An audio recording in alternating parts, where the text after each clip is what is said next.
இன்னைக்கு எங்கள் வீட்டு லஞ்ச் மெனு என்னன்னு பார்க்கலாம் வாங்க. வெள்ளை சாதம், இஞ்சி குழம்பு.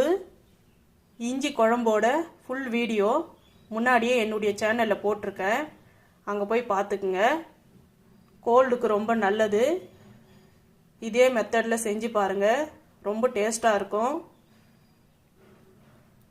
பீட்ரூட் பொரியல், கடலைப்பருப்பு போட்டு பீட்ரூட் பொரியல். இதுதான் இன்னைக்கு எங்கள் வீட்டு லஞ்ச் மெனு. இந்த லஞ்ச் மெனு பிடிச்சிருந்தா லைக் பண்ணுங்கள், ஷேர் பண்ணுங்கள், சப்ஸ்கிரைப் பண்ணுங்கள்.